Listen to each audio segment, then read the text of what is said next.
எதிர்த்து பேசிட்டு நாட்டுல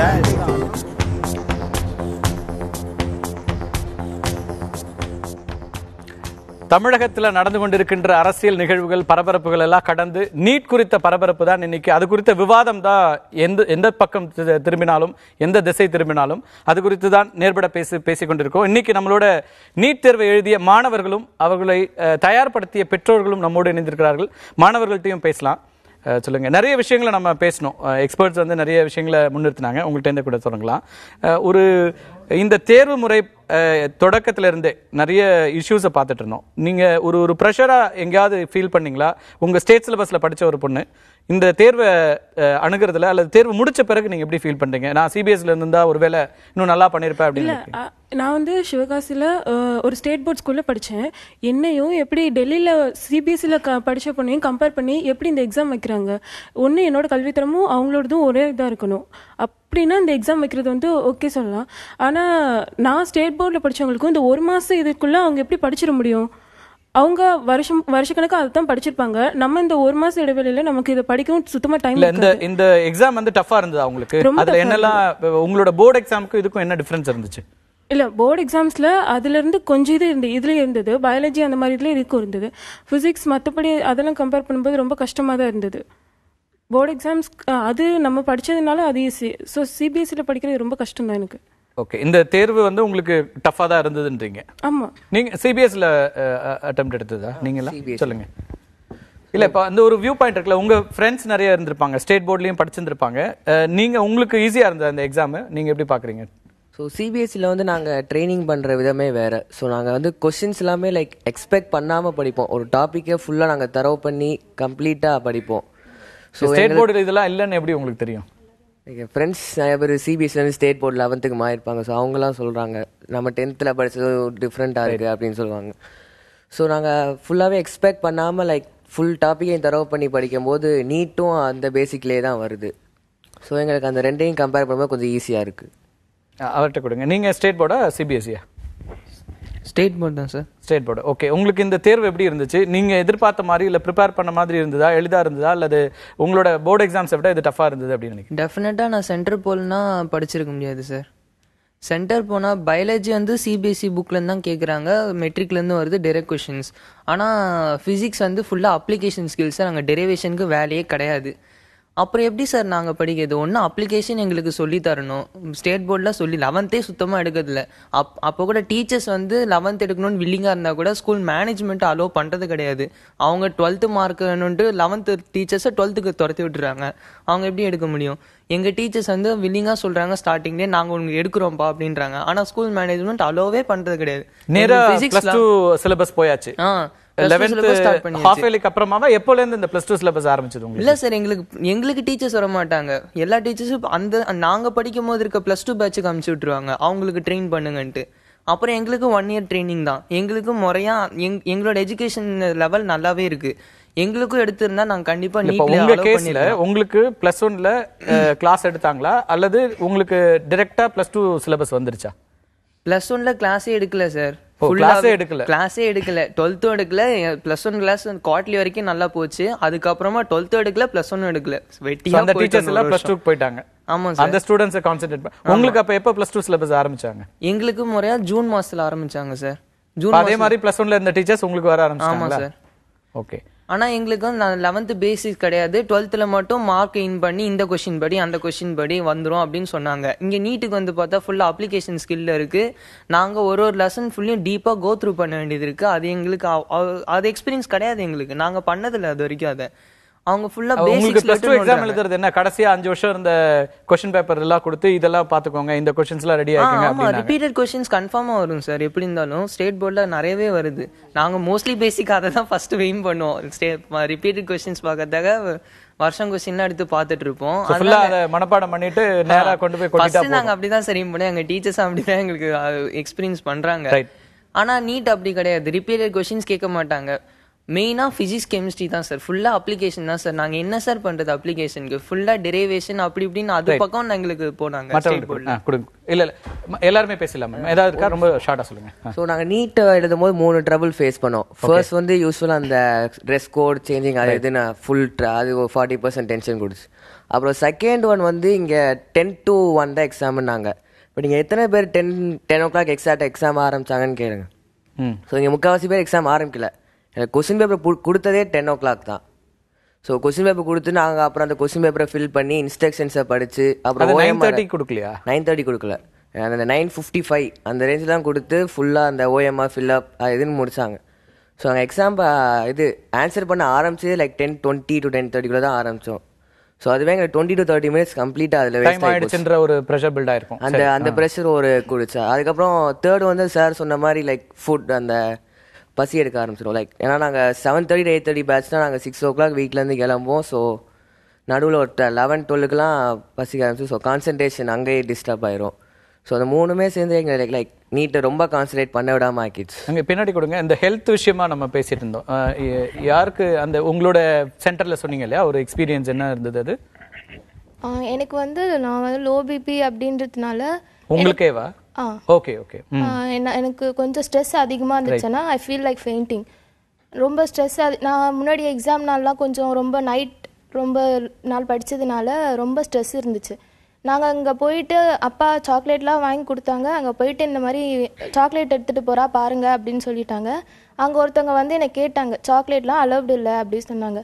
நான் சொன்னேன் இல்லை எனக்கு ஃபெயிண்ட் ஆகிடுவேன், எனக்கு கொஞ்சம் இது தேவை அப்படி சொன்னால் மெடிக்கல் சர்டிஃபிகேட் இருக்கா அதை எடுத்துகிட்டு வந்தால் தான் உள்ளே விடுவோம் அப்படி சொன்னாங்க.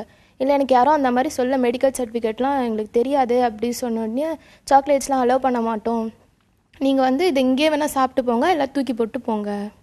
ஓகே. அப்புறம் உங்களுக்கு அந்த ப்ரெஷர் இருந்ததா? நீங்கள் எக்ஸாம் எழுத போனப்புறம் நல்லா எழுதிட்டீங்களா? ஒன்றும் இதாகல? இல்லை சார், நாங்கள் எங்களுக்கு முன்னாடி அந்த எக்ஸாம்னாலே எல்லாருக்குமே ஒரு ஃபியர் இருக்கும்ல. இதில் நீட்டு இதுதான் நம்ம எம்பிபிஎஸ் போவோமா இல்லையான்னு நம்மளை டிசைட் பண்ண போகுதுன்னும் போது நம்மளுக்கு நிறைய ஸ்ட்ரெஸ் இருக்கும். இப்போ எனக்கு எப்படியோ எக்ஸாம் நான் முடிச்சுட்டு வந்துட்டேன். ஒருவேளை என் இடத்துல வேறு யாராவது இன்னும் ஸ்ட்ரெஸ் இருந்தால் அவங்களுக்கு எதாவது ஆயிருந்தா, எக்ஸாம் ஒழுங்காக முடிக்காமல் போயிருந்தா அவங்க லைஃப்க்கு அவங்களோட வேற என்ன விதமான இதெல்லாம் இருந்துச்சு அங்கே உங்கள் சென்டரில்? மற்ற கேர்ள்ஸ்க்கு வேற என்ன ப்ராப்ளம்ஸ் இருந்தது அல்லது பாய்ஸ்க்கு என்ன இருந்துச்சு? மற்றவங்களுக்கு இந்த மாதிரியான நான் எங்கள் இன்ஸ்டியூட்டில் நான் எங்கள் அந்த சென்டரில் பார்த்த வரையும் ஒரு பொண்ணுக்கு டைமிங்கே தெரியல. இந்த டைம் தான் முடிய போகுது அப்படின்னு அவளுக்கு தெரியவே இல்லை. அவள் 1 o'clock வரையும் ஓஎம்ஆரில் அவள் கையே வைக்கல, அவள் மார்க் பண்ணவே ஆரம்பிக்கலை. இவங்க கரெக்டாக 1 o'clock பேப்பர் வாங்க அப்போதான் அவள் ஆரம்பிச்சு 4 கூட மார்க் பண்ணியிருப்பாளான்னு தெரியும். இதெல்லாம் நீங்கள் கோச்சிங் சென்டர் தான் போனீங்களா இல்லை நீங்களே ஓனாக ப்ரிப்பேர் பண்ணீங்களா? இல்லை, நான் கோச்சிங் கிளாஸ் போனேன். அங்கே எல்லாம் சொல்லியிருப்பாங்களா அல்லது டீச்சர்ஸ் உங்களுக்கு சொல்லியிருப்பாங்களா அல்லது கைடன்ஸ் இருந்திருக்கும்ல எப்போ இருக்கு? அதெல்லாம் பார்க்கலையா அவங்க ஃப்ரெண்ட்ஸ்? ஆனால் அந்த பொண்ணுக்கு ஒரு வேளை அந்த கைடன்ஸ் இருந்துதான்னு தெரியல. எல்லாருக்குமே அந்த கைடன்ஸ் கிடைக்கிறது இல்லை. Right, okay. வேற பக்கத்தில் கொடுங்க. எக்ஸாம்ஸ் எப்படி இருந்துச்சுமா? அப்போ ஸ்டேட் போர்டுக்கும் இந்த நீட் எக்ஸாம் நீங்கள் எழுதின பிறகு எப்படி ஃபீல் பண்ணுறீங்க? நீங்களே சொல்லலாம். ஆக்சுவலி நான் சாக்லேட் எடுத்துட்டு போனேன் சார். பர்மிட் பண்ணாங்க. நான் சொல்லி எடுத்துட்டு போயிட்டேன். எடுத்துட்டு போகணும்னு முடிவு பண்ணிட்டு எடுத்துட்டு போயிட்டேன். ஆனா அங்க போய் அவங்க வாங்கி வச்சுக்கிட்டு உனக்கு வேணுங்கும் போது கேள்வி நான் தரேன், அதெல்லாம் கூட ஓகே சார். வாங்கி நொறுக்கி வெயில பார்த்து வெளிச்சத்துல பார்த்து டார்ச் அடிச்சு பார்த்து அப்புறம் தான் சார் கொடுத்தாங்க. ஓ, சாக்லேட்டை இது பண்ணாங்க, டார்ச் அடிச்சு பார்த்து தான் கொடுத்தாங்க. ஆமா சார், அவ்வளோ பார்த்து நொறுக்கி பார்த்தலாம், நொறுக்கி குட்டி குட்டி பீஸாக்கி வெளிச்சத்துல பார்த்து டார்ச் அடிச்சு பார்த்தா அப்புறம்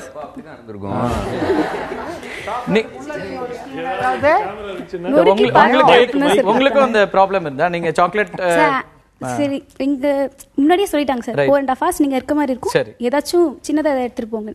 நான் எடுத்துட்டு போகணும் முடிவு பண்ணி ஸ்நாக்ஸ் ஏதாவது இருந்தா நல்லது அப்படிங்கிறதுனால அப்படி எடுத்துட்டு போனேன். ஓகே. என் ஹாஸ்டல்ல இருக்கேன், 6:30க்கு லீவ் ஆனேன். அப்புறம் அங்கேருந்து எப்படியும் 1 o'clock ஆகும்.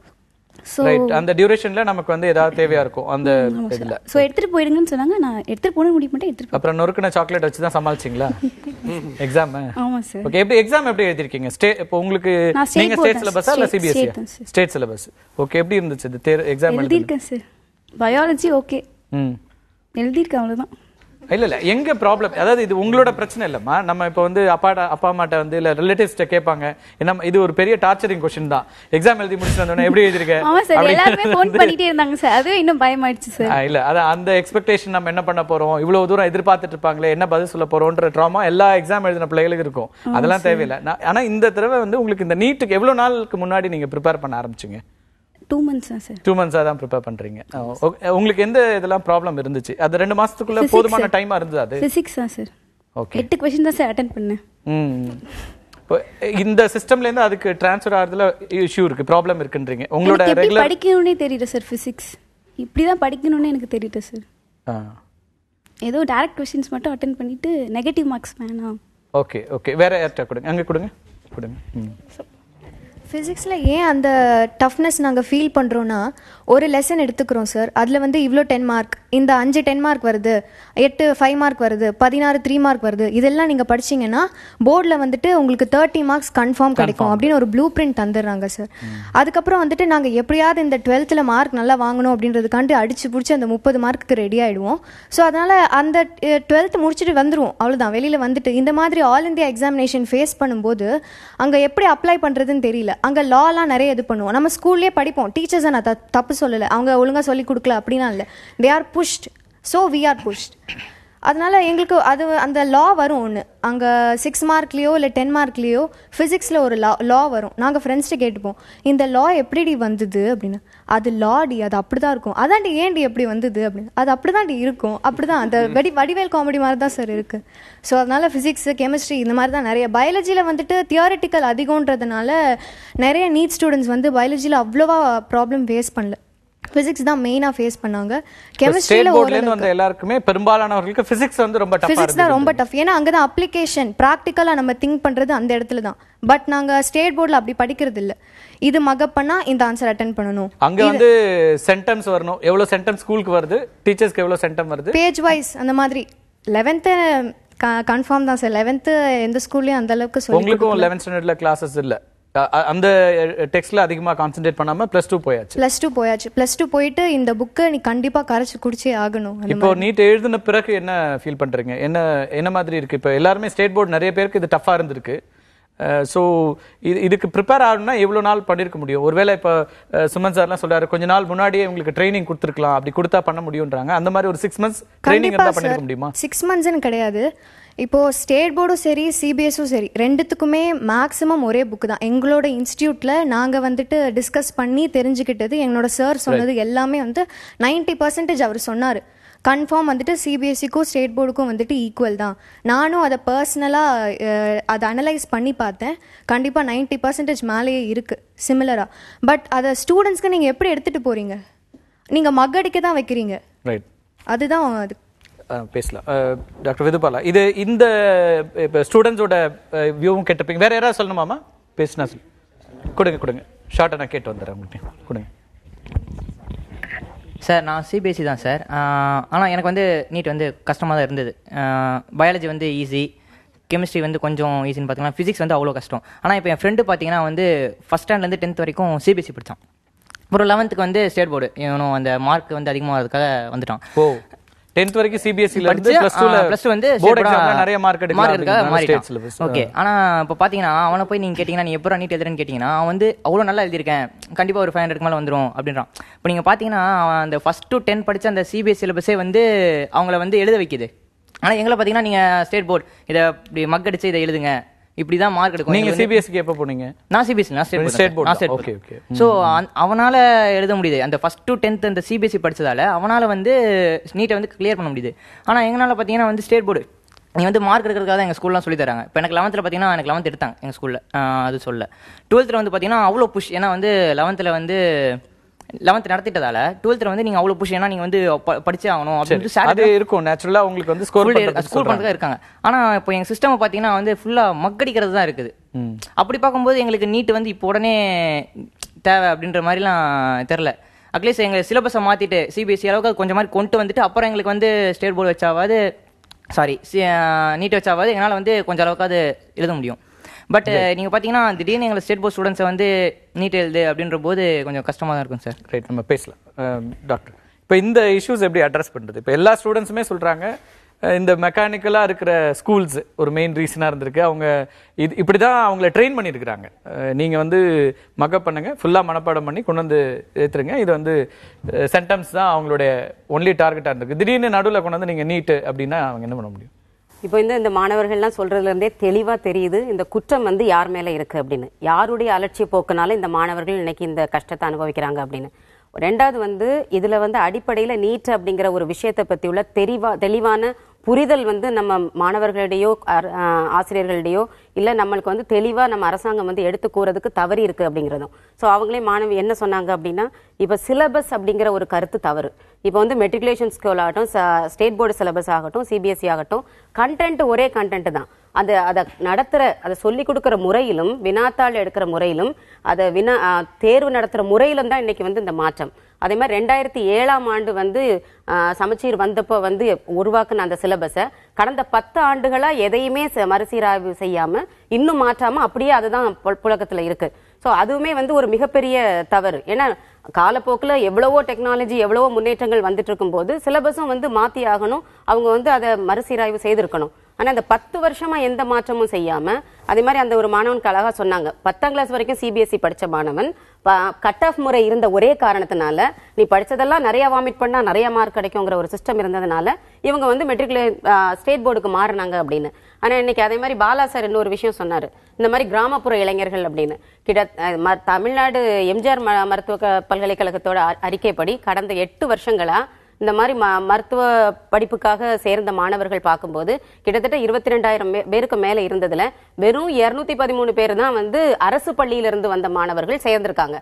அப்போ இன்னைக்கு ஏற்கனவே வந்து நம்மளுடைய தரம், நம்மளுடைய அரசாங்க பள்ளிகளின் தரம், இவர் கிராமப்புற மாணவர்கள்ங்கிற விஷயத்துல நாம் மாறுபடுறேன். ஏன் அப்படின்னா இன்னைக்கு முக்கால்வாசி பெரிய ரெசிடென்ஷியல் ஸ்கூல்ஸும் இன்டர்நேஷனல் ஸ்கூல்ஸும் இன்னைக்கு எல்லாம் இந்த ஈரோடு, நாமக்கல் போன்ற கிராமப்புற வயல்வெளிகள்ல தான் இன்னைக்கு எல்லா ரெசிடென்ஷியல் ஸ்கூலும் இந்த அடைச்சு போட்டு இந்த மகப்பள்ளி அவர் சொன்னது பெரம்பலூர், தர்மபுரியோ இல்ல அரியலூர்லயோ அது மாதிரி கடலூர் மாவட்டங்கள்ல நீங்க வந்து தேர்ச்சி வீதம் ரொம்ப குறைவா இருக்கிற மாவட்டங்கள்ல எங்க பகுதியில் இன்னைக்கும் வந்து இவங்களுக்கு விளிம்பு நிலை மக்களுக்காக தனியா பள்ளிகள் நடத்த வேண்டிய சூழல் இருக்கு. அவன்லாம் என்னைக்கு அவங்களுக்கு எல்லாம் நீட்டே தெரியாது. இன்னும் வந்து பிளஸ் 2 எக்ஸாம் பாஸ் பண்ற சூழலே பிரச்சனையா இருக்கு. சூழ்நிலை மட்டும் எப்படி இருக்குன்னு நினைக்கிறீங்க? யார் இந்த மருத்துவ படிப்புக்கு போறாங்க?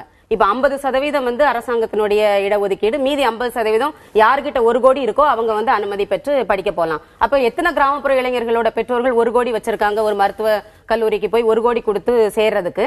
அல்லது எத்தனை பேங்குகள் வந்து இன்னைக்கு அந்த மாணவர்களுக்கு, ஒரு ஏழை மாணவனுக்கு 1 கோடி ரூபாய் கொடுத்து ஒரு மருத்துவ கல்லூரியில சேர்றதுக்கான வாய்ப்புகள் இன்னைக்கு எங்க இருக்கு? அப்படி இருக்கும்போது தவறு வந்து முழுக்க நம்முடைய அரசாங்கத்தின் மேலதான். படிப்பின் முறையை மாத்தணும். இன்னைக்கு இந்த மாணவர்கள் இவ்வளவு கஷ்டப்படுறதுக்கான காரணம் இன்னைக்கு ஸ்டேட் போர்டு சிபிஎஸ்சிங்கிற கருத்தே கிடையாது. ஒன்னே என்ன அப்படின்னா, சிபிஎஸ்சி வந்து இந்த தேர்வை நடத்துவதற்கான பொறுப்பை கொடுத்திருக்காங்களே ஒழிய இந்த சிலபஸ் வந்து சிபிஎஸ் சிலபஸ் கிடையாது இந்த நீட் எக்ஸாம்ல.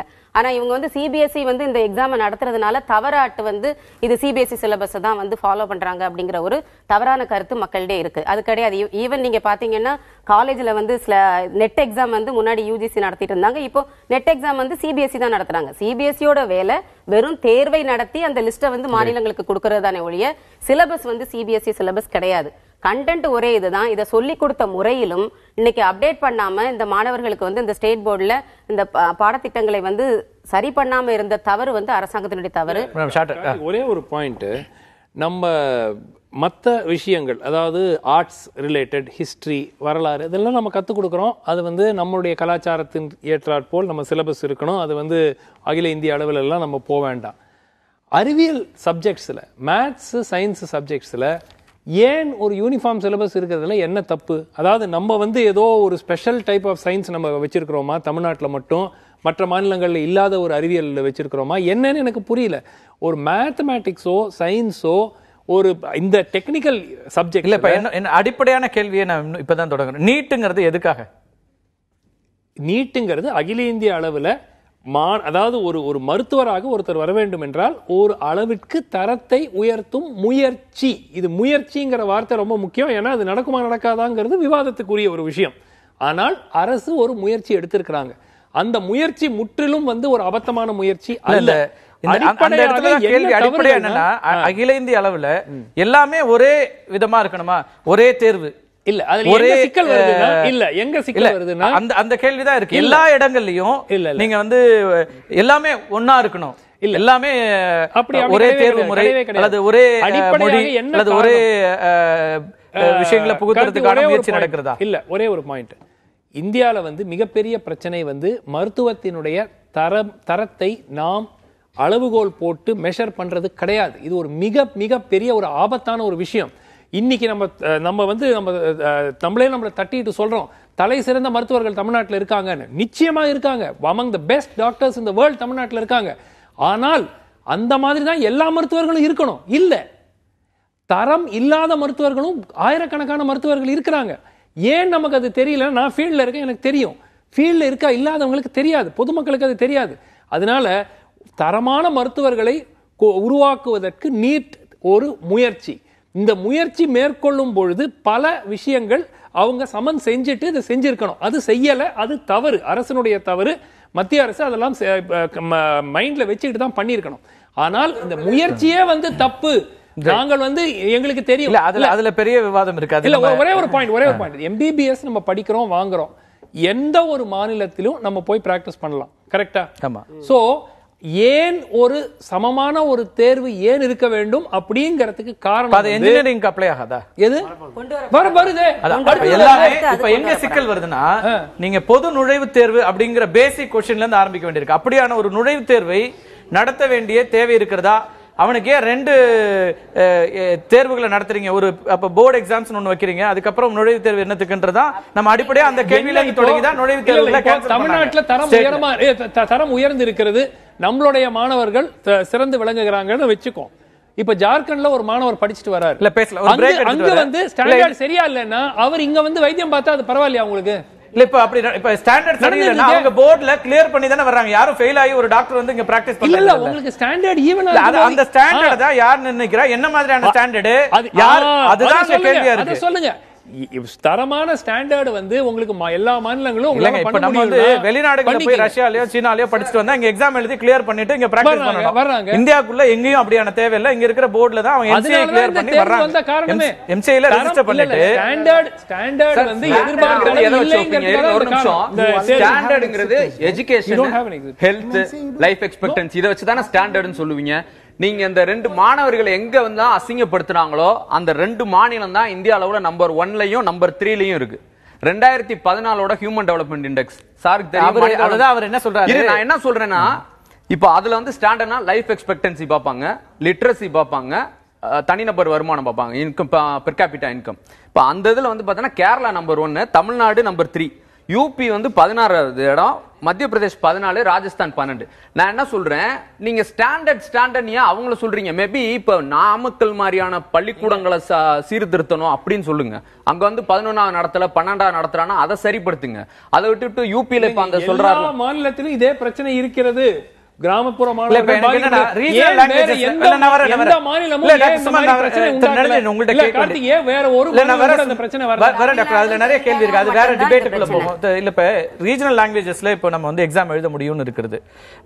அப்புறம் ஒரே தேர்வு வினாத்தாள் அப்படி இல்ல. வெவ்வேறு மாநிலங்கள்ல சில இடங்கள்ல வந்து வினாத்தாளை மாத்தி இருக்கிறாங்க, வேற மாதிரி ஒரு இதுவும் வருது. அப்ப அது எப்படி ஒரே ஸ்டேட் ஒரே விதமான தேர்வு முறை அப்படி நம்ம எடுத்துக்க முடியும்? இப்ப நீட் அப்படிங்கிறது நம்ம அதான் இன்ட்ரோடியூஸ் பண்றோம். தேசம் முழுக்க ஒரே விதமான தரம் இருக்கணும் கேள்வித்தாள் அப்படின்னா, கேள்வித்தாள் மாறுது இல்ல, அப்ப அது எப்படி ஒரே விதமானதாக இருக்க முடியுங்கிற கேள்வி இருக்கு. கேள்வித்தாள்ல வந்து உங்களுக்கு வந்து கொஸ்டின் செட் பண்ணும்போது ஈஸி, மீடியம், டஃப்னு ஒன்னு இருக்கு. இல்ல அந்த மாறுதல்களை வச்சுட்டு நான் அது கொஞ்சம் டீடைலா நீங்க பேச வேண்டியிருக்கும். நம்ம ஒரு பிரேக் எடுத்துட்டு வந்துடுறேன். எனக்கு இருக்கிற கேள்வி அதுதான். தேசம் முழுக்க ஒரே விதமான ஒரு தேர்வு முறை இருக்கணும் அப்படின்னா, ஒரே நீட் தேர்வு இந்த முறை நீட்டுக்கான கொஸ்டின் பேப்பர் தமிழ்நாட்டில் ஒன்னாவும் வேறு மாநிலத்தில் இன்னொன்னாவும் இருக்கிற சூழலும் இருக்குதுன்னா அது என்ன விதத்துல சரியா இருக்க முடியும்? தொடர்ந்து பேசும் ஒரு சிறிய இடைவேளைக்கு பிறகு. எதிர்த்து பேசிட்டு நீட் குறித்த விவாதம் தொடர்ந்து கொண்டிருக்கிறது. நீட் தேர்வு நடத்தப்பட்ட விதம், அதுல கொடுக்கப்பட்ட அந்த கடுமையான நிபந்தனைகள், அதனால் ஏற்பட்ட மன உளைச்சல், அதையெல்லாம் கடந்து தேர்வுல இருக்கிற பிரச்சனைகள் குறித்தும் நம்ம பேசிட்டு இருக்கிறோம். நம்மோடு நிறைய நீட் தேர்வு எழுதிய மாணவர்களும் இங்க இருக்காங்க. தொடர்ந்து பேசலாம். நீங்க சொல்லுங்கம்மா, உங்களோட எக்ஸ்பீரியன்ஸ்ல இருந்து பேசுங்க. இல்லை, நான் போனோடனே எனக்கு ஸ்டார்டிங்லேருந்தே ப்ராப்ளமாக தான் இருந்துச்சு. நான் என்ட்ரு ஆகும் போதே என் ஹேர் பார்த்துட்டு, ஹேர் பார்த்தாலே எனக்கு கொஞ்சம் டவுட்டாக இருக்குமா, கொஞ்சம் செக் பண்ணும், சைடாக வாமான்னாங்க. போயிட்டு அவங்க செக் பண்ணும்போது, நீ கொஞ்சம் டாலாக இருக்க, கொஞ்சம் முட்டி போடுறியா, கிரவுண்டில் கொஞ்சம் முட்டி போடுமா. அப்புறம் ரொம்ப நேரம் செக் பண்ணிட்டு இருந்தாங்க. சைடு எனக்கு ஏன் என் ஹேரில் அப்படி என்ன இருந்துச்சுன்னு தெரியல, சைடாக செக் பண்ணிட்டு இருந்தாங்க. அப்புறம் இதெல்லாம் முடிச்சுட்டு ஃப்ரிஸ்கிங் ரூம்குள்ளே போகும்போது என்னோட ஸ்லிப்பர் பார்த்துட்டு, உன் ஸ்லிப்பர் என் டபுள் லேயரில் இருக்குது, இந்த ஸ்லிப்பர்ஸ்லாம் அலௌடு இல்லை, வெளில போட்டுரு, ஸ்லிப்பருக்கு டபுள் லேயர் ஸ்லிப்பருக்கு வெளில போடு.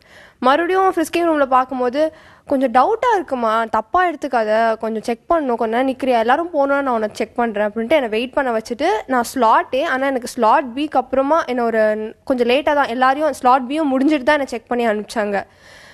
அப்புறம் நான் போயிட்டு எங்களை எல்லாரையும் ஒரு ஆடிட்டோரியமில் மீட் பண்ண வச்சாங்க. பண்ணிவிட்டு அங்கே என்னென்னா சில பேருக்கு வந்துட்டு அட்மிட் கார்டு வந்துட்டு ரெண்டு சைடு எடுக்கணும், சில பேர் ஃப்ரண்ட் அண்ட் பேக் எடுத்துட்டாங்க.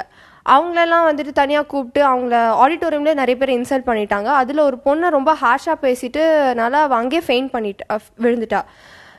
ஸோ டைம் ஆயிடுச்சு, எங்கள் எல்லாரையும் எங்கள் ஹாலுக்கு அனுப்பணும். அவளை என்னன்னு கூட கேர் பண்ணிக்கலாம், கொஞ்சம் அவளை சைடாக வைங்க, முதல்ல இவங்களை அனுப்பிச்சிடலாம், அவளை அப்புறம் பார்த்துக்கலான்ட்டாங்க. அவர் கடைசியில் எதுவுமே அவங்க பண்ணல. அவங்க சொல்றாங்க, இந்த பசங்களை அனுப்புறோம், அப்புறம் நம்மளுக்கு பிரச்சனை ஆயிடும், இவளுக்காக எத்தனை பேரை விட்டீங்கன்னு பிரச்சனை ஆயிடும், இவங்களை அனுப்புங்க, அவளை ஓரமா வைங்க அப்படின்னு சொன்னாங்க. லிட்ரலி அவங்க மைக்லேயே சொன்னாங்க, இதை அவளை இது பண்ணுங்க, நான் இவங்களை அனுப்பிச்சிருங்க அப்படின்னு. போனோன்னே இன்னொரு பொண்ணுக்கும் அதே சேம் பிரச்சனை.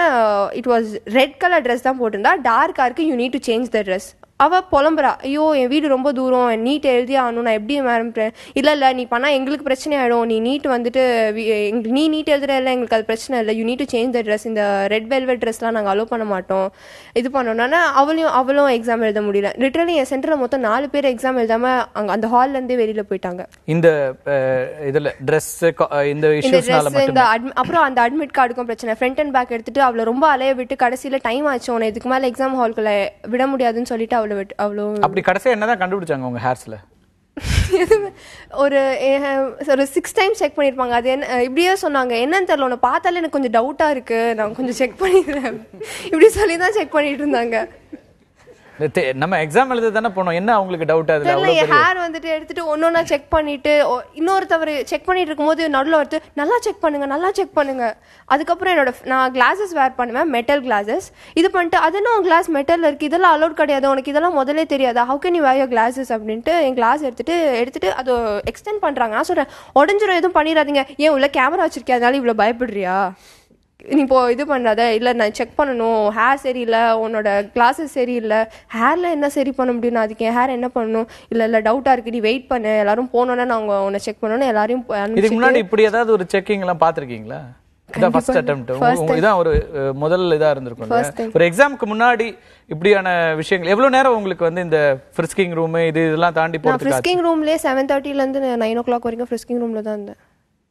நான் என்ட்ரு ஆகிட்டு 7:30லேருந்து 9, என்னோட என்ட்ரி டைம் 7:30. ஃப்ரண்ட்டில் செக் பண்ணது போக நான் ஃப்ரண்ட்லேயும் நான் ஹேர், அதுவும் கிரவுண்ட் முன்னாடி முட்டி போட வச்சு ஹேர் செக் பண்ணிட்டு ஃபிஸ்கிங் ரூமில் வெயிட் பண்ணிட்டு கடைசியாக செக் பண்ணி அனுப்பிச்சாங்க. முட்டி போடனா எல்லாரும் இருப்பாங்க, எல்லாரும் வந்துட்டு ஹேர் செக் பண்ணிட்டு இருக்கும்போது, நீ கொஞ்சம் ஹைட்டாக இருக்கமா, கொஞ்சம் முட்டி போடுறியா அப்படின்ட்டு அப்புறம் செக் பண்ணாங்க. எல்லாரும் முன்னாடியும் இப்போ வந்து இந்த செக்கிங் போகும், அதுக்கப்புறம் ஃபிஸ்கிங் ரூம்ல இருந்து அந்த செக்கும் நடந்துட்டு இருந்தது. கடைசியா எப்பதான் விட்டாங்க? 9:30க்கு உங்களுக்கு பர்மிட் பண்ணாங்களா? 9 o'clock அப்புறம் ஒரு 9:15 போல போக சொல்லிட்டாங்க ரூமுக்கு. ஓகே, அது வந்து உங்களுக்கு இப்போ எக்ஸாம் போற டைம்ல அது ஒரு அடிஷனல் ஒரு டென்ஷன் கிரியேட் பண்ணதா இருந்தது. அதுவும் நான் 7 o'clockலாம் பயந்துட்டு 7 o'clockலாம் ரீச் பண்ணிட்டேன். I didn't have either my food or nothing. போயிட்டு லேட் ஆயிட்டு ரொம்ப ஸ்ட்ரெஸ் பண்ணி அனுப்பிச்சிட்டு, இதுல பாதி பேர் வீட்டுக்கு வர அனுப்பிச்சிட்டு அந்த டென்ஷன் வேற, எங்க என்னையும் வீட்டுக்கு அனுப்பிச்சிருவாங்களோன்னு. இந்த கிளியரன்ஸ் எல்லாம் முடிச்சு உள்ள என்டர் ஆகிறதுங்கிறதே ஒரு பெரிய சாதனையா இருந்துச்சு நமக்கு. ஒவ்வொரு பாதுகாப்பு டெஸ்ட் எல்லாம் முடிச்சு உள்ள அனுப்புறதுக்கு கொடுங்க மற்றவங்களுக்கு. ஆக்சுவலி ஸ்டூடெண்ட்ஸோட ரெஸ்பான்சிபிலிட்டி நாங்கள் பண்ணிட்டோம். பட் இன்விஜிலேட்டர் வந்து எப்படின்னா அவங்க எப்படி பண்ணாங்கன்னு எனக்கு தெரியல. பட் என்னோட சென்டரில் எப்படின்னா லைக் 10:10 தான் ஓஎம்ஆரே வந்தோடனே அவங்களுக்குள்ளேயே டிஸ்கஷன் எப்படின்னா கோடு எப்படி நம்ம அப்படியே ஆர்டர் வைஸ் தரணுமா இல்லை மாற்றி தரணுமா அப்படின்னு அவங்களே டிஸ்கஷன். நடுவில் லைக் வாட்டர் வேணாலும் நாங்கள் மிடில் எந்திரிச்சு போக முடியாது. ஸோ அவங்க ப்ரொவைட் பண்ணும். அவங்க எப்படின்னா நீங்களே போய் குடிச்சிட்டு வாங்க வெளியே அந்த மாதிரி. So will be disturbed. So இன்விஜிலேட்டருக்கே ஒரு மைண்ட் செட் எந்த அளவுக்கு இருந்ததுன்னு தெரியல. But we were clear. அவங்க எப்படி இருந்தாங்கன்னு தெரியல. வேற சார் கிளாக் வந்து சைடில் இருந்தது சார். கிளாக் சைடில் இருந்ததுன்னா திரும்பி பார்க்கும்போது ஏன் அந்த சைடு பார்க்குறேன்னு கேட்குறாங்க. அவங்க கிட்ட டைம் கேட்டுன்னா நான் கொஷின் பார்ப்பேன்னா இல்லை சார் ஒவ்வொரு வாட்டியும் சார் டைம் என்ன சார் டைம் என்னன்னு கேட்பேன்னா டைம் பார்க்கறதே வந்து ஏன் தெரியும் வாட்ச் அலோ பண்ணல. சைடில் கிளாக் மாட்டியிருந்தாங்கன்னா நான் எப்படி டைம் பார்க்கறது? ஸோ அது ஒரு பிரச்சனை இருந்தது சார். அவ்வளோ தூரம் வந்து ஒரு ட்ராமா கிரியேட் பண்ணியிருக்காங்க. என்ன எனக்கு புரியவே இல்லை. என்ன அப்படி ஓகே வேற சார் எனக்கு இந்த கயிறு கட்டியிருந்தாங்க சார். ஸோ அவங்க ரிமூவ் பண்ண சொன்னாங்க. உள்ளே போய் தான் சொன்னாங்க. அது சிசர்ஸ் அவங்களே ரெடியாக வச்சுருப்பாங்கன்னு நினச்சேன். பட் அவங்க அதுக்கு கூட ப்ரிப்பேர் பண்ணல. நான் வெளியில் போய் நீ ரிமூவ் பண்ணுன்னு சொன்னாங்க. சரி வெளியில் போய் ஏதாவது இருக்குன்னு பார்த்தா அதுக்கே நான் போய் சர்ச் பண்ண வேண்டியதாக இருந்தது. அட்லாஸ்ட் காட் சேக் எனக்கு ஒரு சிசர் கிடைச்சனால ஓகே ஃபைன், இல்லைனா அலோவே பண்ணியிருக்க மாட்டாங்க. ஓகே. ஸோ ப்ரிப்பேரும் பண்ணல. அந்த கயர்ல எல்லாம் என்ன கண்டுபிடிப்பாங்க அதான் தெரியல. ப்ளஸ் கண்ணு கூட டார்ச்சர்ஸ் எல்லாம் பார்த்தாங்க. எனக்கு தெரியல. ஆமா, கண்ணுல என்ன வைக்குதுன்னு தெரியல. இல்ல கண்ணுல டார்ச்சர் அடிச்சு ஆமா ஆமா, கண்ணு காது எல்லாமே. இல்ல கேளுங்க. இல்ல இல்ல எப்படி புரியல எனக்கு. கண்ணுல என்ன எதுக்கு டார்ச் என்ன எதுக்காக சொன்னாங்களா? நீங்க கேட்கல எதுவுமே? கேட்கல. நாங்களே எக்ஸாம் சோ அந்த இதுல தான் என்ட்ரி ஆகிருக்கு. சோ நாங்க ஒன்றும் பண்ணல. பட் காது கண்ணு எல்லாருக்கும் டார்ச் அடிச்சு பார்த்தாங்க. அப்புறம் என்ட்ரி கொடுத்தாங்க. இது கொடுங்க உங்களுக்கு அங்க கொடுங்க.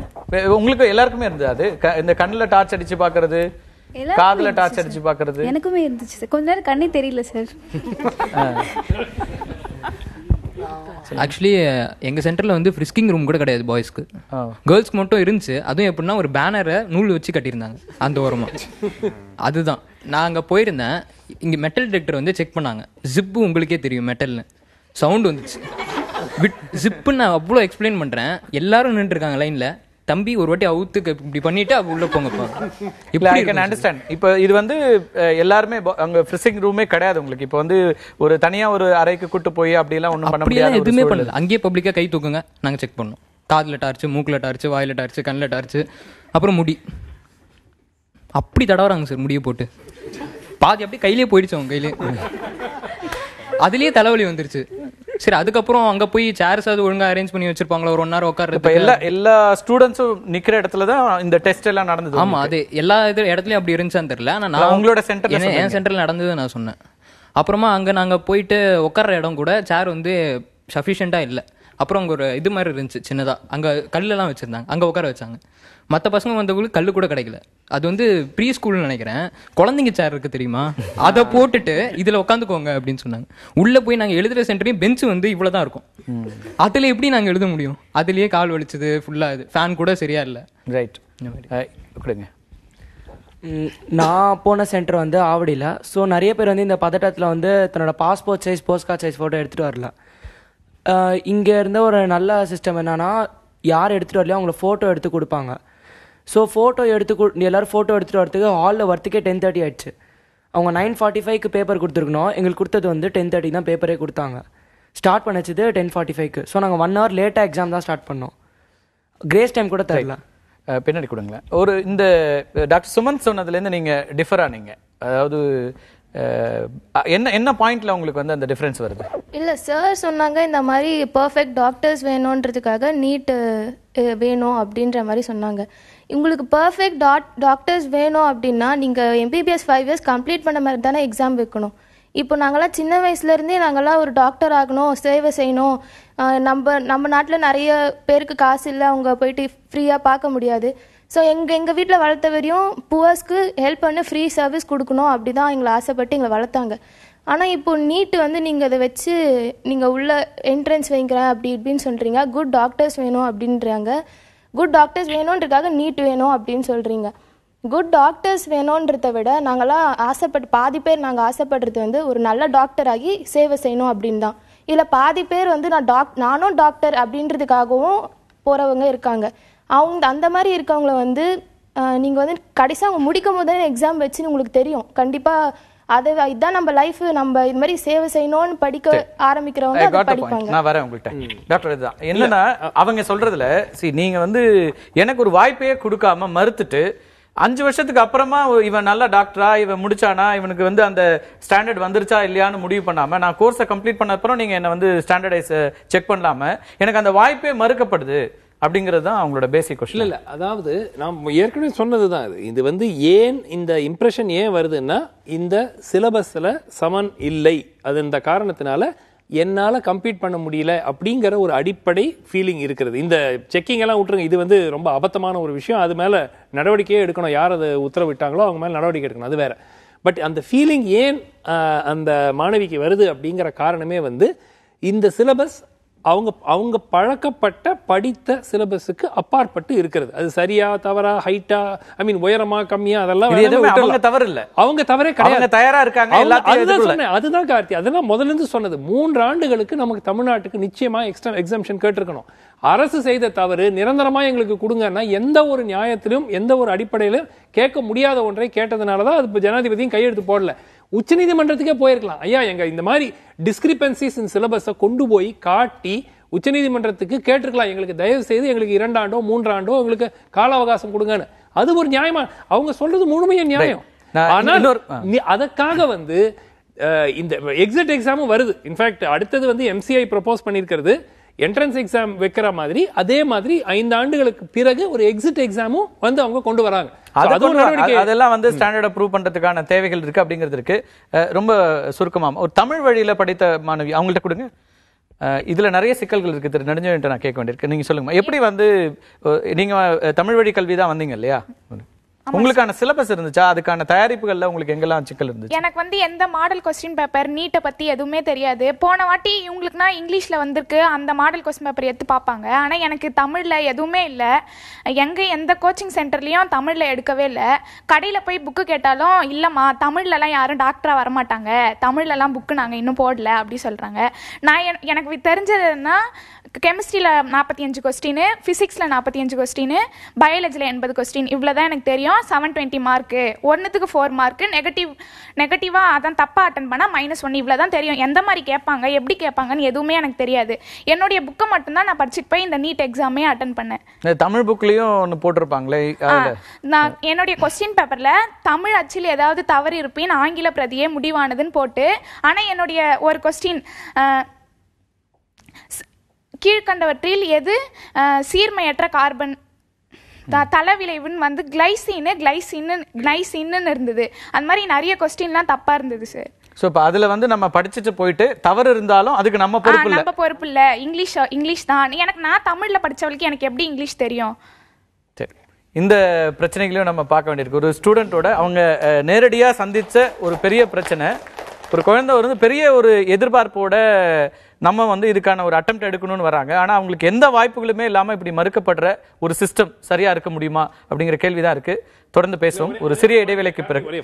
சொல்லுங்க, ரொம்ப சுருக்கமா. அதாவது இந்த திருப்பி நம்ம அரசு இதை செய்ய போகுது, அரசு அதை செய்ய போகுதுன்னு சொல்லி உட்கார்ந்து இருக்காம, ஐதர் இந்த தன்னார்வ தொண்டு நிறுவனங்கள், கார்பரேட்ஸ் கூட வந்து சிப்பின் பண்ணலாம், வாலண்டரி ஆர்கனைசேஷன்ஸ் அடுத்த ஆண்டுக்காவது மாணவர்களை தேர்வு செய்வதாவது ப்ரிப்பேர் பண்றதுக்கான ஸ்பெஷல் கோச்சிங் சென்டர்ஸ் திறந்து அதன் மூலமாக மாணவர்களை ப்ரிப்பேர் பண்ணா ஒரு கன்ஸ்ட்ரக்டிவ் அப்ரோச்சா இருக்கும். தொடர்ந்து வந்து மாநில அரசு அவங்க பாட்டுக்கு ஏதாவது ஒரு ஆர்டினன்ஸ் போட்டுட்டு இருக்கட்டும், அது பேரலல்ல போட்டோம். அப்படி அவங்க வெற்றி பெற்றாங்கன்னா நல்லது. ஆனால் அந்த அந்த அந்த மாதிரி நடக்கலைன்னா அட்லீஸ்ட் இந்த மாணவர்களை அவங்க அந்த மாணவி ரொம்ப அழகா சொன்னாங்க, 6 மாசம் இருந்திருந்தா கூட எங்களுக்கு ஓரளவுக்கு அட்லீஸ்ட் சமாளிக்கிறதுக்கு ஒரு உதவி செஞ்சிருக்கலாம்னு. நிச்சயமா மாநில அரசு செய்யுமா செய்யாதா அவங்க அதை பத்தி பேசிட்டு இருப்பாங்க, அது வேற விஷயம். ஏன் voluntary organisations, public spirited individuals எல்லாரும் சேர்ந்து அட்லீஸ்ட் ஒரு 5-6 தொடர்ந்து இந்த விஷயத்தை நான் வந்து தொடர்ந்து நீங்க அரசாங்கங்கள் செய்ய வேண்டிய விஷயங்களை அதை வந்து நம்ம வந்து இல்ல இந்த நெருக்கடி அரசாங்கங்களுக்கு கொடுக்கணுமா? உங்களை போன்றவர்களோ நாமளோ இல்ல எல்லாருமே அரசு செய்ய வேண்டிய விஷயங்கள், கல்விங்கிறது அடிப்படை விஷயம், சர்வீஸ் செக்டர், அதை அரசாங்கம் செய்ய வேண்டுமா? மற்றவர்கிட்ட கொண்டு போய் நீங்க செய்ய சொல்லுவீங்களா? அரசாங்கம் செய்ய வேண்டிய விஷயம், கரண்ட் கொடுக்க வேண்டியது அரசாங்கம். அடிப்படையா 3 விஷயத்தை அரசாங்கம் எனக்கு தரணுங்க, அது அரசாங்கத்துடைய கடமை, அதை அரசுகள் செய்ய வேண்டும் அழுத்தம் கொடுக்கணுமா? நீங்க வந்து இதுல இதெல்லாம் அவங்க எல்லாம் செய்ய வேண்டிய இது அரசு செய்ய தவறி இருக்கிறது, அதை முழுக்க நம்ம அழுத்தம் கொடுக்க வேண்டியது இருக்கிறதா? அறிவித்துட்டு செய்யல, அரசு செய்ய வேண்டியதுதான் முழுமையா? எல்லா விஷயங்கள்ல இருந்து அரசாங்க கையில இருந்து கீழே போயிட்டு பிரைவேட்ல இதை நீங்க பண்ணுங்க, தன்னார்வ தொண்டு நிறுவனங்கள் பண்ணுங்க, எல்லாமே அந்த அணுகுமுறை சரியா? இன்னைக்கு ஒரு கண்ட்ரிக்கு தன்னார்வ தொண்டு நிறுவனங்களை வச்செல்லாம் கொண்டு வர முடியாது. எல்லாத்தையுமே அது வந்து கவர்மெண்டோட ரெஸ்பான்சிபிலிட்டி தான். என்ன பண்ண முடியும்? கோர்ட்டுக்கு போய் போட முடியுமா? இந்த கோச்சிங் கிளாஸ் நடத்தணும், தட் இஸ் பாலிசி டிசிஷன். அது வந்து சட்டத்துல கோச்சிங் கிளாஸ் கொடுக்கணும்னு சட்டம் கிடையாது. இல்ல கார்த்தி, அரசு செய்ய வேண்டிய கடமை இது. அரசு செய்யுமா என்று நாம் உறுதியாக செய்ய வேண்டும் என்கிற அழுத்தத்தை கொடுப்பதை நம்ம வந்து இருக்கணும்ல. எல்லா விஷயங்களுக்கும் இன்னைக்கு வந்து நீங்க போராட்டங்கள் மூலமா தான் தீர்வுனா அவங்க போனதும் அதுக்கு தேவையா இருக்கு. நான் போராட்டமா போக சொல்ல, மாணவர்களுக்கு இன்னைக்கு இந்த விஷயங்கள்லாம் கொடுக்கணும் அப்படிங்கிற அழுத்தத்தை விட்டுட்டு நம்ம ஒவ்வொரு முறையும் அரசாங்கம் இது செய்ய முடியாது. இப்ப இதுக்கான எஜுகேஷனுக்கு அலாட் பண்ற பட்ஜெட் எவ்வளவு இருக்கு, அதுக்கான தேவைகள் எவ்வளவு இருக்கு அப்படின்ற கேள்வியில இருந்து தொடங்குதுல. அதுல இருந்து நீங்க தொடங்குனீங்கன்னா அதுல எவ்வளவு வந்து சம்பளத்துக்கும் பென்ஷனுக்கும் போகுதுங்கிறதுல இருந்து அது கொடுக்க வேண்டியது இருக்கும் தானே. நீங்க நல்ல குவாலிட்டி இல்ல அது இல்லாம எப்படிங்க நீங்க எஜுகேஷன் கொடுக்க முடியும்? நான் என்ன சொல்றேன், மெயின்டெய்ன் பண்ணனும்னா நீங்க இது எல்லாமே எக்ஸ்பெண்டிச்சர் வந்து ஸ்பெண்ட் பண்ணி தான் வரணும். பட் நான் என்ன சொல்றேன், அரசு செய்ய வேண்டும். ஆனால் அரசு செய்யாவிட்டால் தன்னார்வ தொண்டு நிறுவனங்களோ தனிநபர்களோ செய்வதில் தவறு இல்லை. நீங்க எப்படி பாக்குறீங்க இந்த பிள்ளைகளோட இந்த எல்லா மனித உரிமை மீறலும் எல்லா இடத்துலயும் நடந்திருக்கு. என்னை பொறுத்த வரைக்கும் கேட்டா இவ்வளவு பண்ணதுக்கு வந்து நம்ம எதையோ நீட் எக்ஸாமினேஷன் திருப்பி ஒரு தடவை வைக்கணும்.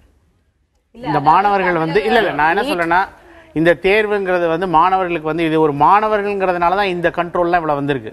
இதே வந்து ஒரு பொலிட்டிக்கல் கிளாஸ்லயோ வேற எந்த ஒரு கிளாஸ்லயும் இந்த மாதிரி ஒரு மாணவர்களை வந்து எதிர்ப்பு பண்ணிருக்க மாட்டாங்க. பட் இதில் வந்து என்னை பொறுத்த வரைக்கும் கேட்டால் இந்த சப்ஜெக்டை பொறுத்த வரைக்கும் சிலபஸில் வந்து ப்ராப்ளம் கிடையாது, ஸ்டூடெண்ட் மேலே ப்ராப்ளம் கிடையாது. ஸ்டூடெண்ட்டுக்கு கொண்டு போய் இந்த சிலபஸை கொடுக்க வேண்டிய சிஸ்டம், இந்த டீச்சிங் அண்ட் வாட் எவர் த பள்ளி கல்வித்துறை எல்லாமே வந்து அதில் தான் மிகப்பெரிய தவறு வந்து நடந்திருக்கு. ரெண்டாவது வந்து இதில் வந்து சார் சொன்னாங்க இப்போ வந்து எல்லாமே தன்னார்வ தொண்டு, அது ஒத்துக்கவே முடியாது. ஏன்னா unspent money from 2004 to 2014 only on education cess மட்டும் 1,04,000 crores. இந்த 1,04,000 crore அன்ஸ்பெண்ட் மணியா இருக்கு. இதை எடுத்து ஒவ்வொரு ஸ்கூலுக்கு நீங்க கொடுத்தீங்கன்னா ஒவ்வொன்றும் இந்தியாலே பெஸ்ட் ஸ்கூலா மாடல் ஸ்கூலா கொண்டு வர முடியும். பட் அதுக்கு வந்து அதுக்கான வந்து பொலிட்டிக்கல் வில்லோ பேசிட்டு இருக்கோம். அதேதான் 30 வருஷமா பேசிட்டு இருக்கோம். அப்படியே அனுமதிக்க முடியாதுல்ல, அதை சரி பண்ண வேண்டிய தேவை இருக்கு, அதுக்கான அழுத்தம் கொடுக்க வேண்டியிருக்கு. பல கட்டங்களும் மாறி வந்திருக்கு. இன்னைக்கு நீங்க வந்து எல்லா யூத்தும் ஐதர் வந்து பிரைவேடைசேஷன் உண்டாக்குறதுக்கு சில முயற்சிகள் இப்போ பல செக்டர் இருக்கு. டெலிகாம் செக்டர் இருக்கு. டெலிகாம் செக்டர்ல இன்னைக்கு இந்தியா இவ்வளவு எஜுகேஷன்ல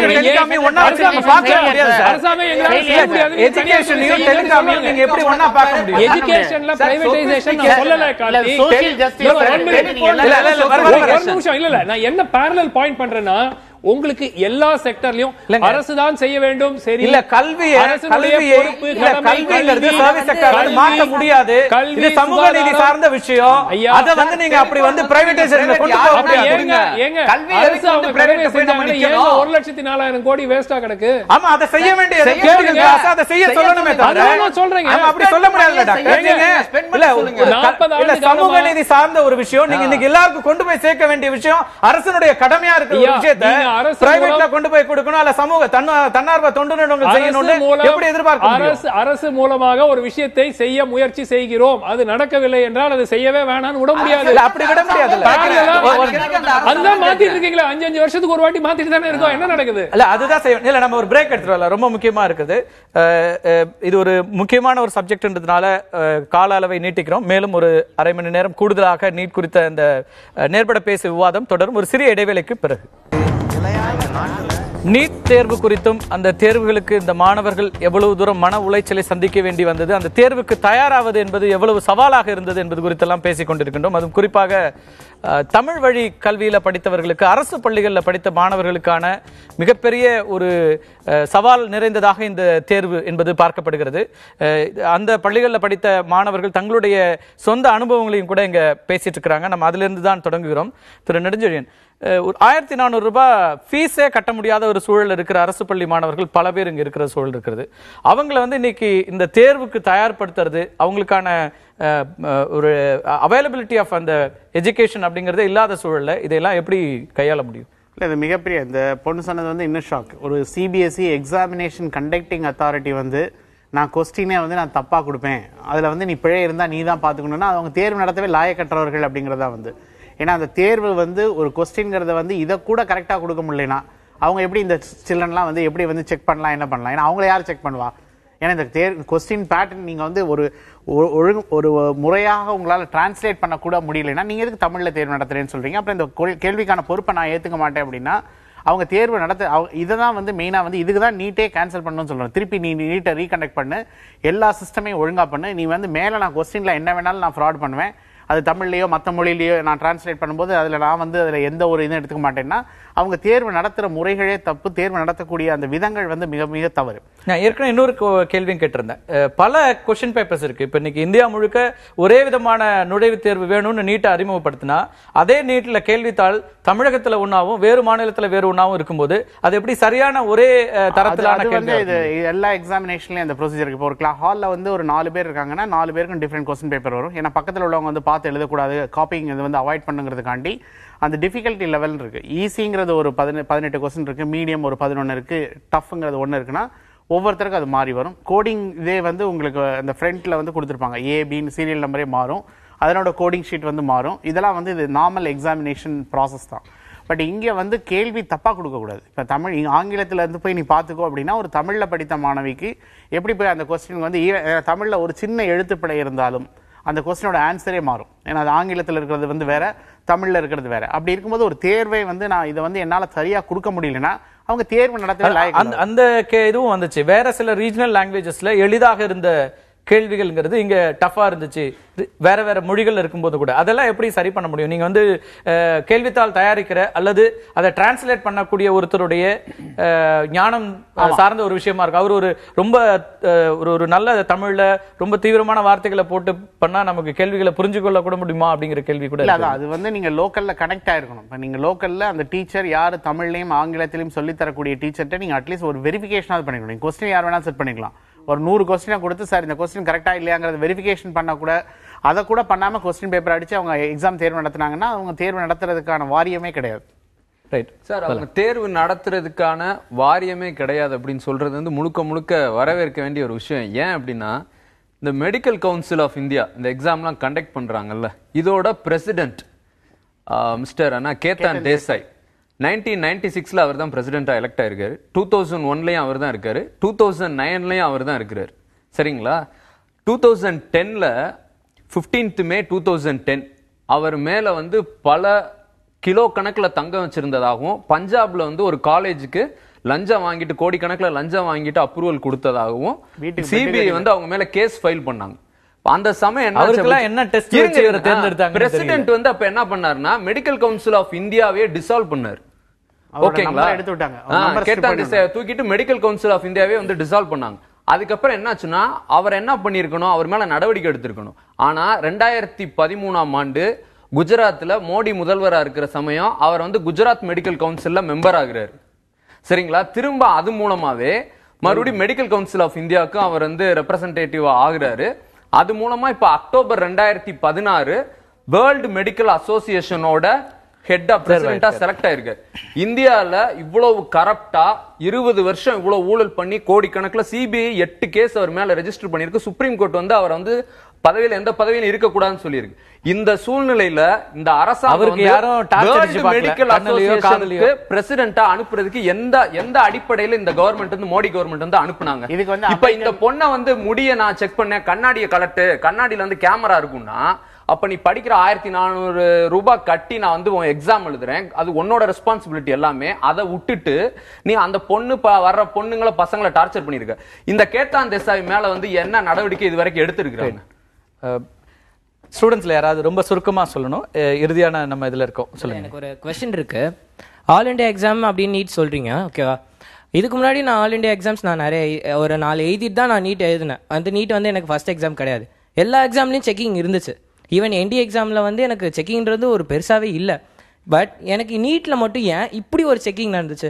நான் ஃபஸ்ட்டு எக்ஸாம் சென்டருக்குள்ளே போகும்போது ஒரு சைடு சட்டையை கிழிக்கிறாங்க, ஒரு சைடு டார்ச் லைட் அடித்து பார்க்குறாங்க, ஒரு சைடு என்னென்னமோ பண்ணிட்டு இருக்காங்க. எனக்கு ஒரு செகண்ட் ஒரு என்னடா வேற எங்கேயாவது வந்துட்டோமா அப்படின்னு ஒரு தாட் வந்துருச்சு ஃபர்ஸ்ட். ரைட். ஒரு பேரண்டா இப்போ இந்த பிள்ளைகள் சொல்றதை கேட்டிருப்பீங்க. நிறைய விஷயங்கள் வந்து அவங்க இந்த ஃப்ரிஸ்கிங் சென்டர் ஒரு இவங்களுடைய எல்லா விஷயங்களையும் இவங்க வந்து மெட்டல் டிடெக்டர் வச்சு எல்லாம் ஆய்வு செய்து இப்போ கேதன் தேசாய்க்கெல்லாம் எதுவும் செய்யலை. ஆனால் இந்த இப்போ இவங்க மெடிக்கலுக்கு எக்ஸாமுக்கு நம்ம ஒரு டாக்டரா நாளைக்கு ஆகணும்னு கனவுகளோட வந்தவங்கள ஒரு கிரிமினலா பார்க்கக்கூடிய சூழலுக்கு மாறினோமான்றதுலாம் இருக்கு. இதையெல்லாம் ஒரு பேரண்டா எப்படி பார்க்குறீங்க? கல்வியை வந்து முழுமையாக மாநில அரசுக்கிட்ட ஒப்படைக்கணும். அப்போ தான் வந்து இது வந்து சரியாக அவங்க தான் வந்து புரிஞ்சுக்கிட்டு அதை வந்து நம்ம இதுக்கு தகுந்த மாதிரி சரியா நடத்த முடியும். கல்வி வந்து மத்திய அவங்கள்ட்ட இருந்துதா இதுக்கான ஸ்டாண்டர்டா ஒரு எஜுகேஷன் சிஸ்டமே கொண்டு வரல அப்படிங்கறதெல்லாம் தான் அவங்க சொல்றாங்க. அப்படி வந்து நம்ம சமச்சீர் கல்வியோட இது ஒன்றும் சிறந்தது அப்படின்றது இது ஒன்றும் எந்த ப்ரூஃப் இதுக்கு கிடையாது. நிறைய மருத்துவர்கள், நல்ல மருத்துவக் கல்லூரிகள் எல்லாமே நம்ம தமிழ்நாட்டில் தான் இருக்கு. இந்தியா முழுக்க எடுத்துக்கிட்டாலும் கூட நம்ம தமிழ்நாட்டில் தான் 24 அரசு மருத்துவமனைகள் இருக்கு. அதனால நல்ல தேர்வு எழுதி நல்ல மதிப்பெண்ணோட வராங்க. இது இந்த நீட் தேர்வு வந்து வெறும் நம்ம கல்வி அடிப்படையில் அது ஒரு தகுதி தேர்வு தான். அது வந்து எந்த விதத்திலையும் என்ட்ரன்ஸ் மாதிரி கூட கிடையாது. அது 12ஆம் வகுப்பு படிக்கிறது வந்து அதில் இருக்கிற மார்க் தான் உண்மையான மதிப்பெண்கள். இது வந்து ஒரு சரியான இதுவாக இருக்காது. அதனால கல்வியை வந்து பொதுப்பட்டியலேருந்து மாநில பட்டியலில் கொண்டு வந்து மாநில அரசாங்கமே நடத்துறது தான் சரியா இருக்கும். வேற யாராவது சுருக்கமா, ரொம்ப சுருக்கமா சொல்லுமா, ரொம்ப ஷார்ட்டா சொல்லுங்க. நான் வந்து என்னோட ஃப்ரெண்ட் வந்து 10th வந்து ஐசிஐசியில் படிச்சிருக்காங்க. நான் வந்து புக்கு எதாவது இருக்கா ரெஃபரன்ஸ்க்குன்னு கேட்டப்போ, உங்கள் +2 புக்கு ஸ்டேட் போர்ட் +2 புக்கு படிக்கிறதுக்கு பதில் எங்களோட 10th புக்கை படி, உங்களது எல்லாமே எனக்கு இதுலேயே வந்துடுச்சு அப்படின்னு சொன்னாங்க. அப்போ அவங்களுக்கு 10th நாங்கள் +2 படிக்கிற போர்ஷன் அவங்களுக்கு 10th வந்துடுச்சுன்னா அப்போ அவங்க +2 ஸ்டாண்டர்ட் அவங்களுக்கு எப்படி இருந்திருக்கும்? அப்போ எங்களுக்கு கண்டிப்பாக லோவாக தான் இருந்திருக்கும். அப்போ இது எல்லாமே எங்களுக்கு சிலபஸ்னால தானே பிரச்சனையே வருது. நீங்கள் எப்படி அவங்க கூட எங்களை கம்ப்ளீட் பண்ண விட்டுருக்கீங்கன்னு தெரியல. ரைட், அதை நம்ம பேசணும்.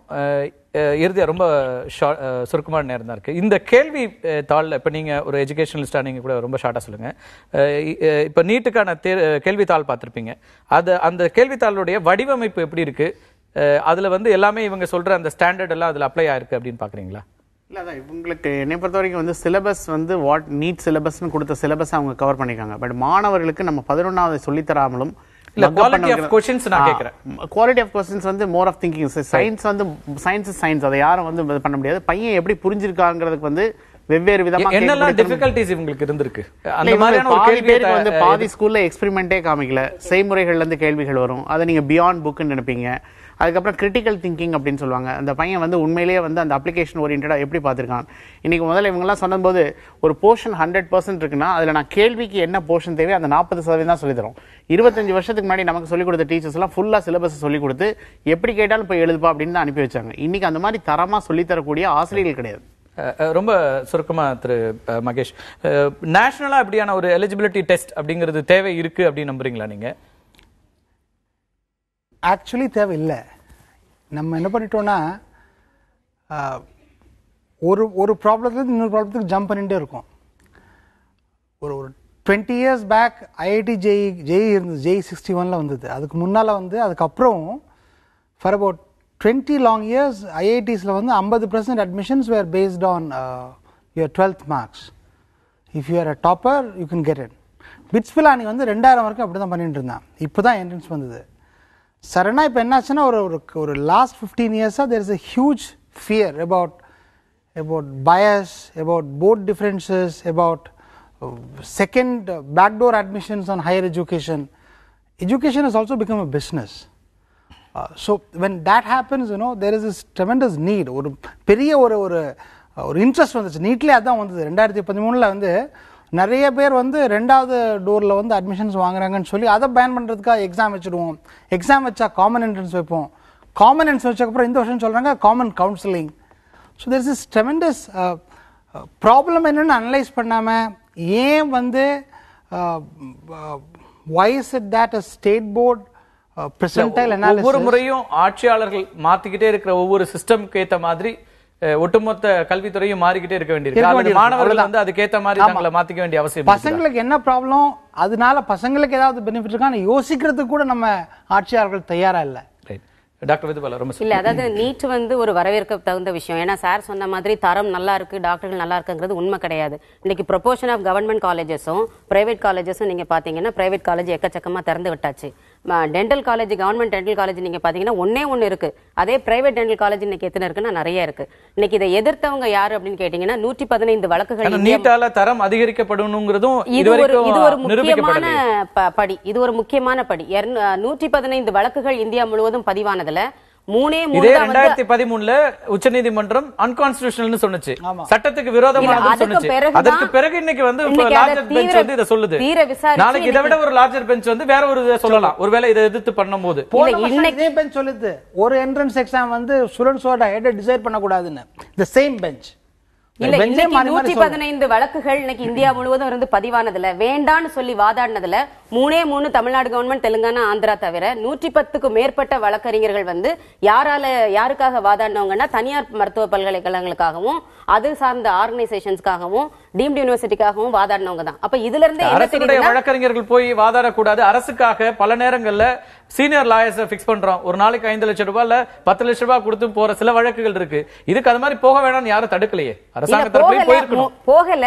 இத தமிழ்நாடு தவிர வேற எந்த மாநிலமும் இல்ல. இந்த பிரச்சனை என்னன்னா, நம்ம ஆரம்பத்துல தொடக்கத்திலே சொன்ன மாதிரி கல்வியை முழுமையா அரசாங்கம் தன்னுடைய சர்வீஸ் செக்டார்ல வச்சு செய்ய வேண்டிய விஷயம். திரும்ப நம்ம அது வந்து தனியார் போகும்போது அந்த சிக்கல்கள் வராது. ரைட். ரொம்ப சுருக்கமா பாலா, ரொம்ப சுருக்கமா. இப்போ இந்த என்ட்ரன்ஸ் எக்ஸாமினேஷன் இல்ல அப்படின்னு கடந்த 10 வருஷமா இருக்கு நிலைமை.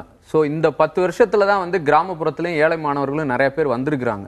சோ இப்ப அடுத்து நீட் அப்படின்னு கொண்டு போறது வந்து இந்த கிராமப்புற மாணவர்களும் ஏழை மாணவர்களும் வர முடியாத சூழ்நிலையை தான் இந்த மத்திய அரசாங்கம் வந்து செஞ்சுட்டு இருக்கு.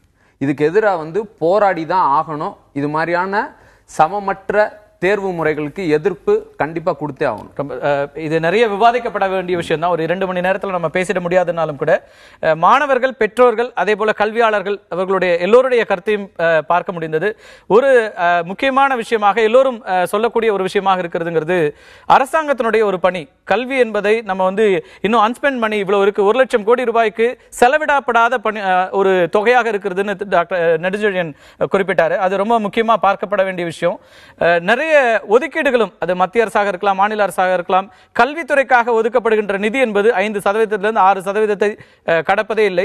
எனவே அதற்கான காரணங்களை கொடுக்காம லெவல் பிளேயிங் ஃபீல்டு இல்லாம இன்னைக்கு கிராமப்புற மாணவர்கள் அல்லது முதல் தலைமுறை பட்டதாரிகளை பார்க்கக்கூடிய சூழல். இன்னைக்கு வந்து பொறியியல் பட்டதாரிகள் பலரையும் அல்லது ராமநாதபுரம் மாதிரியான ஒரு மாவட்டத்தில் இருக்கிற அரசு பள்ளிகளில் இருந்து இன்னைக்கு மருத்துவ துறைக்கு வருகின்ற மருத்துவர்களாகின்ற சூழலையும் பார்க்கிறோம். ஆனால் நீட் என்பது அதையெல்லாம் இல்லாமல் செய்துவிடும் அப்படிங்கிற அந்த ஒரு கவலையும் இருக்கிறது. எனவே 2 பேருக்குமான ஒரே விதமான தேர்வு முறை என்றால் ஒரே விதமான பாடத்திட்டங்களும் எல்லோருக்கும் கிடைக்கக்கூடிய பாடமும் எல்லோருக்கும் அந்த எக்ஸ்போஷர் கிடைக்கிற நேரத்தில் அப்படியான ஒரு தேர்வு முறை நடத்தப்பட வேண்டும் அப்படிங்கிற ஒரு விஷயத்தை பார்க்க வேண்டியிருக்கிறது. அரசு தரப்பிலிருந்து அதிகமாக கவனம் செலுத்தப்பட வேண்டிய, இந்த குழப்பங்கள் இல்லாத ஒரு சூழலை உருவாக்க வேண்டிய, ரொம்ப குறிப்பாக அடுத்தடுத்த ஆண்டுகளில் இருக்கின்ற நம்ம தமிழ்நாட்டு மாணவர்கள் மேலும் அதிகப்படியாக வந்து இந்த நீட் தேர்வை எப்படி அணுக வேண்டும், நீட் தேர்வை வேண்டாம் என்கிற ஒரு வாதமும் முன்வைக்கப்படுகிறது. அரசுகளுடைய பார்வை அதிகமாக கல்வித்துறையின் பக்கம் திரும்பப்பட வேண்டிய அவசியம் இருக்கிறது. மீண்டும் ஒரு நிகழ்ச்சியில் சந்திக்கலாம் நண்பர்களே. இந்த நிகழ்ச்சிக்காக கலந்து கொண்ட மாணவர்கள், பெற்றோர், அதே போல நமது விருந்தினர்கள் அனைவருக்கும் நன்றி. மீண்டும் ஒரு நிகழ்ச்சியில் சந்திக்கலாம் நண்பர்களே. நன்றி, வணக்கம்.